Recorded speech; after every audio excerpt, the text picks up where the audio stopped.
In this video, we shall be discussing the theory portions described in the third module of your open course paper. There are only two small topics that we need to study. First topic is scientific writing, and the second one, project proposal. Scientific writing and project proposal. നമുക്ക് ആദ്യം scientific writing എന്താണെന്ന് നോക്കാം. Scientific writing is a form of technical writing that is designed to communicate scientific information to other scientists. Technical writing is a technical form of writing that is designed to communicate scientific information to other scientists. Scientific writing is a form of technical writing. What's technical writing? നമ്മൾ മുൻപ് പഠിച്ചിട്ടുണ്ട്. Hope you remember. ഓരോ occupational ഫീൽഡ്സിലും അല്ലെങ്കിൽ ഓരോരോ ഇൻഡസ്ട്രീസിൽ work ചെയ്യുന്ന ആൾക്കാർ, professionals, അവർ പരസ്പരം communicate ചെയ്യാനായിട്ട് അവരുടേതായിട്ടുള്ള വൊക്കാബുലറി എല്ലാം അടങ്ങിയ ഒരു ടൈപ്പ് ഓഫ് ലാംഗ്വേജ് യൂസ് ചെയ്യും. ഇപ്പോൾ നിങ്ങൾ ഒരു മെക്കാനിക്കൽ എഞ്ചിനീയറുടെ പ്രോജക്റ്റ് പ്രസൻറ്റേഷൻ കാണുക, അദ്ദേഹം ഇംഗ്ലീഷിൽ തന്നെയായിരിക്കും പ്രസൻറ്റ് ചെയ്യുന്നത്.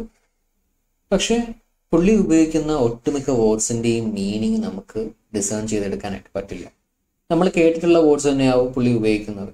പക്ഷെ ആ ഒരു പ്രസൻറ്റേഷൻ അല്ലെങ്കിൽ ആ ഒരു പ്രൊഫഷണൽ കോണ്ടെക്സ്റ്റിൽ ആ വേർഡ്സിൻ്റെ മീനിങ് എന്താണെന്ന് നമുക്ക് മനസ്സിലാക്കാനായിട്ട് പറ്റില്ല, നമുക്ക് കഴിയില്ല.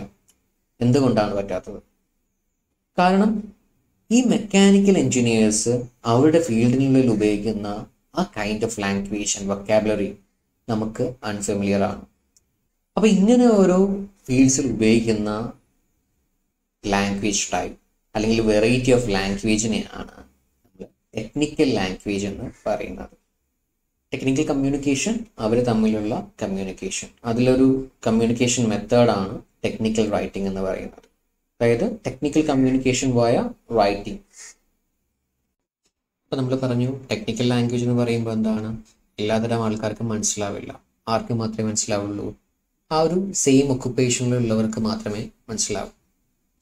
അപ്പോൾ ഈ ടെക്നിക്കൽ റൈറ്റിങ്ങിൻ്റെ വിഭാഗത്തിൽ വരുന്ന ഒരു ഫോം ഓഫ് റൈറ്റിംഗ് ആണ് സയൻറ്റിഫിക് റൈറ്റിംഗ്. അപ്പോൾ സ്വാഭാവികമായിട്ടും ഈ സയൻറ്റിഫിക് റൈറ്റിംഗ് ആർക്ക് പരസ്പരം കമ്മ്യൂണിക്കേറ്റ് ചെയ്യാൻ വേണ്ടിയിട്ടുള്ളതായിരിക്കും? സയൻസുമായിട്ട് ബന്ധപ്പെട്ട ആൾക്കാർക്ക്, അല്ലെങ്കിൽ സയൻറ്റിസ്റ്റിന്, അല്ലെങ്കിൽ റിസർച്ച് സ്കോളേഴ്സിന്. അപ്പോൾ സയൻറ്റിസ്റ്റ് പരസ്പരം സയൻറ്റിഫിക് ഇൻഫർമേഷൻസ് അങ്ങോട്ടും ഇങ്ങോട്ടും കമ്മ്യൂണിക്കേറ്റ് ചെയ്യാനായിട്ട് ഉപയോഗിക്കുന്ന ആ മെത്തേഡ് ഓഫ് കമ്മ്യൂണിക്കേഷനെയാണ് നമ്മൾ എന്തെന്നാണ്, റിട്ടേൺ മെത്തേഡിനെയാണ് നമ്മൾ എന്താ വിളിക്കുന്നത്? Scientific writing. It's primary audience is other scientist. അതായത് ഇത് എഴുതുന്ന ആരാണ്? ഈ സയൻറ്റിഫിക് ഇൻഫർമേഷൻ എൻകോഡ് ചെയ്യുന്നതും ഒരു സയൻറ്റിസ്റ്റ് ആണ്, അതിനെ ഡീകോഡ് ചെയ്യുന്നതും എന്താണ്? മറ്റൊരു സയൻറ്റിസ്റ്റ് ആയിരിക്കും. അപ്പോൾ സയൻറ്റിഫിക് റൈറ്റിംഗ് എന്ന് വെച്ചാൽ എന്താണ്? It is a technical form of writing that is designed to communicate what sort of information? Scientific information to other scientists. Its primary audience is other scientists. Because of its intended audience, student or general audience oriented details, definitions and explanation are not terribly useful. As I told you, the arc വായിക്കാനുള്ളതാണ്? For scientists, for subject experts or research scholars. അപ്പോൾ അനാവശ്യമായിട്ടുള്ള explanations ഒന്നും ആവശ്യമില്ല. അതായത് ഇപ്പോൾ സാധാരണക്കാരന് വായിച്ചാൽ മനസ്സിലാവണമെങ്കിൽ എന്താണ്, കുറച്ചുകൂടി വിശദീകരിച്ചൊക്കെ എഴുതേണ്ടി വരും. ഇപ്പോൾ SST എന്നുള്ളൊരു അബ്രിവേഷനിൽ എഴുതിയാൽ എന്താണ്, ഇത് സയൻറ്റിസ്റ്റുകൾക്ക് മനസ്സിലാവും. പക്ഷെ സാധാരണക്കാരന് മനസ്സിലാവണമെങ്കിൽ എന്താണ്, ആ SST എന്നുള്ളത് നമ്മൾ ഫുള്ളായിട്ട് എക്സ്പ്ലെയിൻ ചെയ്യേണ്ടി വരും. അപ്പോൾ ഈ സ്റ്റുഡൻറ്റ് ഓറിയൻറ്റഡ് അല്ലെങ്കിൽ എന്താണ് ജനറൽ ഓഡിയൻസ് ഓറിയൻറ്റഡ് ആയിട്ടുള്ള അഡീഷണൽ ഇൻഫർമേഷൻസ് ഒന്നും എന്താണ് ഈ സയൻറ്റിഫിക് റൈറ്റിങ്ങിൽ ഉൾപ്പെടുത്തേണ്ട ആവശ്യമില്ല. Depending on the scientific planner, some aspects of the writing may change, such as his purpose, audience or organization. അപ്പോൾ സയൻറ്റിഫിക് റൈറ്റിംഗ് എന്ന് പറയുമ്പോൾ ഈ സയൻറ്റിസ്റ്റ് അല്ലെങ്കിൽ സ്കോളേഴ്സ് പരസ്പരം അയക്കുന്ന ഇമെയിൽസ് അല്ലെങ്കിൽ ലെറ്റേഴ്സ് മാത്രമല്ല, അവരുടെ ആ ഒരു ഫീൽഡിൽ അല്ലെങ്കിൽ അവരുടെ ആ ഒരു ഡിസിപ്ലിനുമായിട്ട് ബന്ധപ്പെട്ട എല്ലാ ടൈപ്പ് ഓഫ് റൈറ്റിങ്ങും സയൻറ്റിഫിക് റൈറ്റിങ്ങിൻ്റെ കാറ്റഗറിയിലാണ് പെടുന്നത്. ഫോർ എക്സാമ്പിൾ ജേർണൽ ആർട്ടിക്കിൾ, നിങ്ങൾക്കറിയാം ഓരോ ഡിസിപ്ലിനും എന്താണ് അവരുടേതായിട്ടുള്ള ജേർണൽസ് ഉണ്ട്. ഇംഗ്ലീഷുകാർക്കുണ്ട്, ഫിസിക്സുകാർക്കുണ്ട്. ഇപ്പോൾ ജിയോളജിക്കാരിലെ ജേർണലിൽ വരുന്ന ഒരു ആർട്ടിക്കിൾ എന്താണ് കൊമേഴ്സുകാർക്ക് വായിച്ചാൽ മനസ്സിലാവില്ല. കാരണം അത് ജിയോളജി സ്കോളറിന് വേണ്ടിയിട്ട് മാത്രം എഴുതപ്പെട്ടതാണ്. നമുക്ക് സയന്റിഫിക് റൈറ്റിങ്ങിൻ്റെ ചില സബ് ബ്രാനേഴ്സ് നോക്കാം. നമ്മളിപ്പോൾ പറഞ്ഞു ജേർണൽ ആർട്ടിക്കിൾ, പിന്നെ scientific posters, research proposals etcetera. ഇതിലെ ഓരോ ബ്രാനേഴ്സിനും എന്താണ് ഡിഫറെൻറ്റ് പർപ്പസിന് വേണ്ടിയിട്ടാണ് കമ്പോസ് ചെയ്യപ്പെടുന്നത്. അപ്പോൾ ഇതിൻ്റെ പർപ്പസ് അനുസരിച്ച് ഓരോ സബ് ബ്രാനേഴ്സിനും എന്താണ് അതിൻ്റേതായിട്ടുള്ള യുണീക്ക് ആയിട്ടുള്ള ഫോർമാറ്റ്സ് ആണ് ഉള്ളത്. അതും കൂടി ഓർത്തോളാം. Scientific writing involves 3 stages of writing that includes first one planning, which encompasses locating and reading source materials, writing a rough draft, editing and proofreading. എല്ലാ ടൈപ്പ് റൈറ്റിങ്ങിനും ഉള്ളതുപോലെ സയന്റിഫിക് റൈറ്റിങ്ങിനും കോമൺ ആയിട്ട് 3 സ്റ്റേജസ് ആണുള്ളത്. ഇതിൽ ഫസ്റ്റ് സ്റ്റേജ് എന്ന് പറയുമ്പോൾ planning. പ്ലാനിങ്ങിൽ എന്താണ് data collection ആണ് അല്ലേ.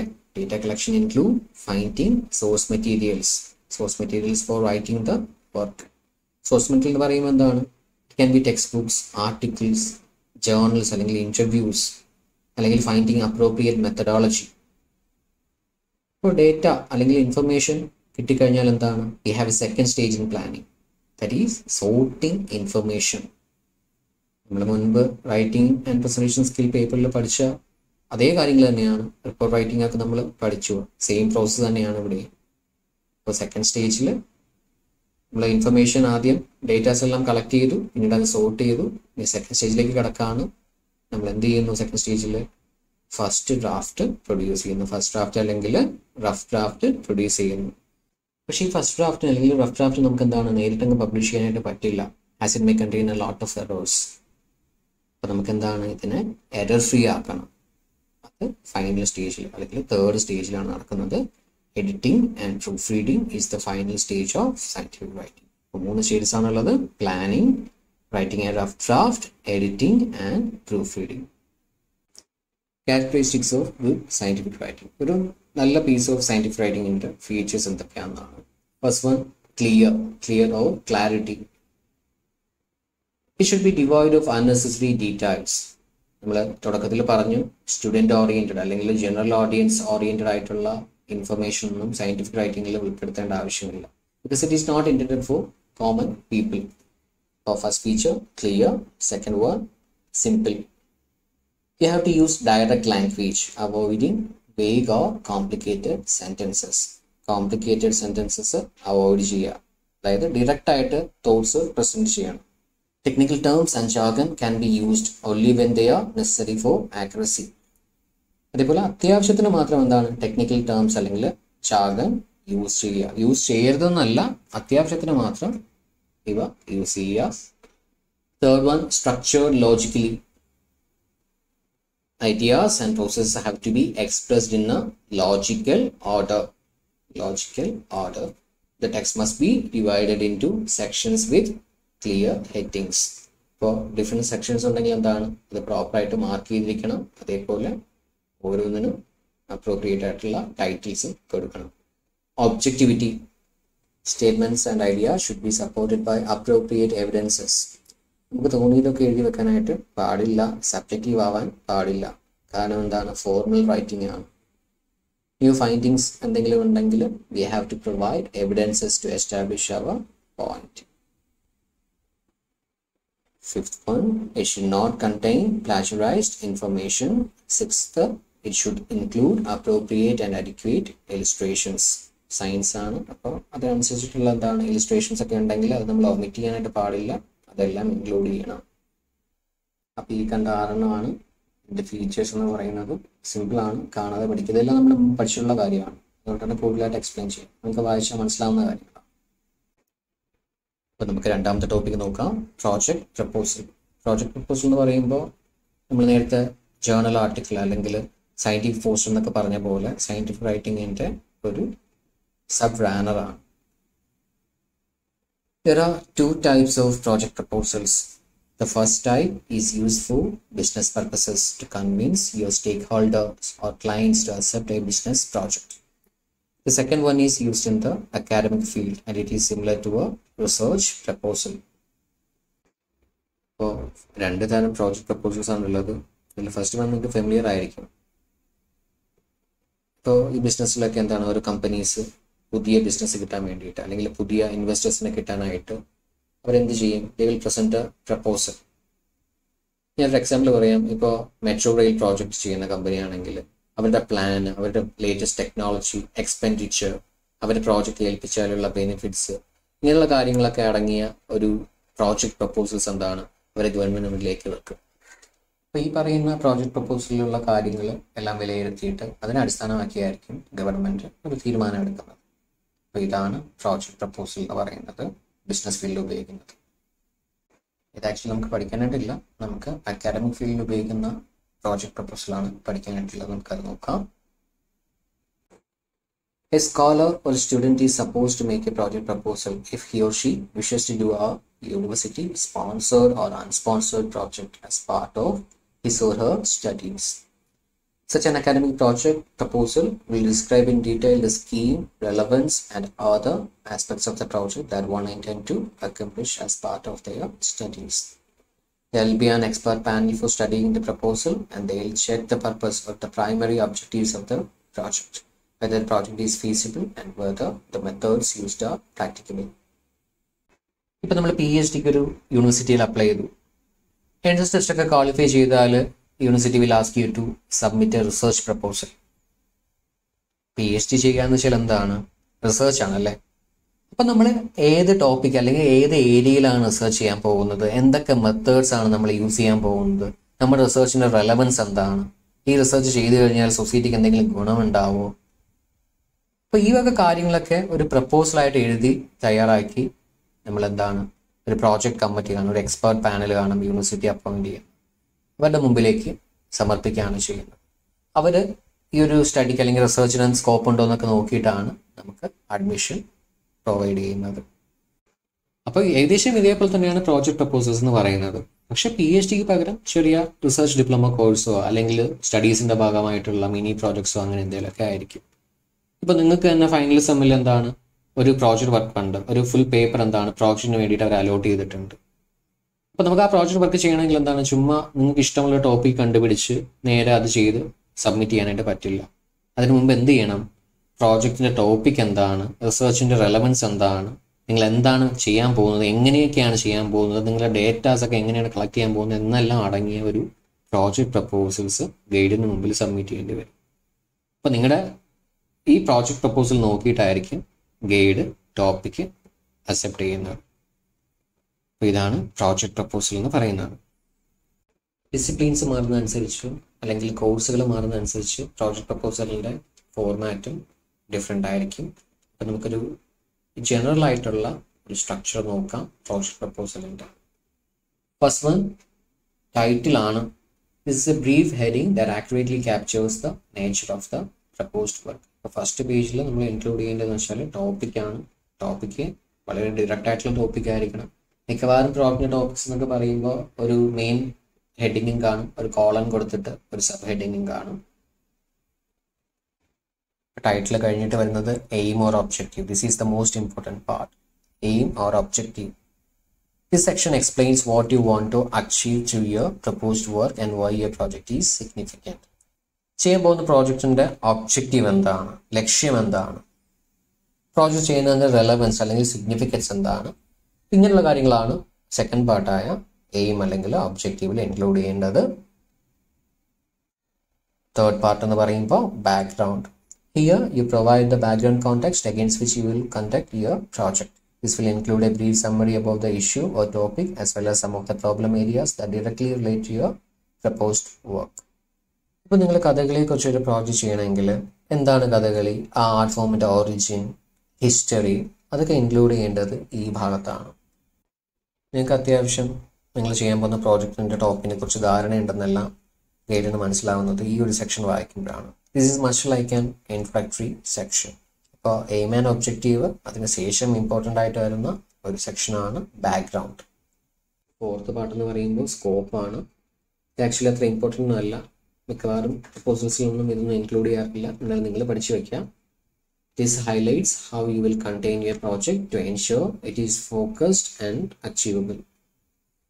നിങ്ങളുടെ പ്രോജക്റ്റ് സക്സസ് ആവാനായിട്ട് എന്തൊക്കെയാണ് റീസൺസ്, നമ്മൾ എയിമിൽ പറഞ്ഞ കാര്യങ്ങൾ എന്താണ് കുറച്ചും കൂടി ഹൈലൈറ്റ് ചെയ്ത് ഇലാബറേറ്റ് ചെയ്ത് ഇവിടെ പറയും. പ്രോജക്റ്റ് ഫെയിൽ ആവാതിരിക്കാൻ നിങ്ങൾ എന്തൊക്കെ പ്രിക്കോഷൻസ് എടുക്കുന്നുണ്ട് എന്നുള്ള കാര്യങ്ങളും കൂടി ഈ ഒരു പാർട്ടിൽ ഇൻക്ലൂഡ് ചെയ്യാം. സിക്സ്ത് പാർട്ട് എന്ന് പറയുമ്പോൾ അപ്രോച്ച് അല്ലെങ്കിൽ മെത്തഡോളജി. നമുക്കറിയാം എന്താണ് മെത്തഡോളജി എന്ന് വെച്ചാൽ.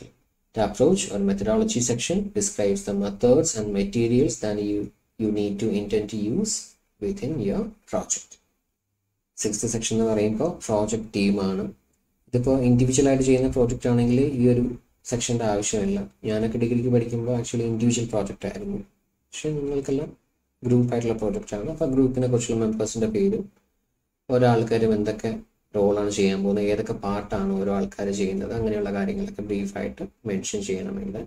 If it is a group project, you would list each member and describe their planned role or contribution.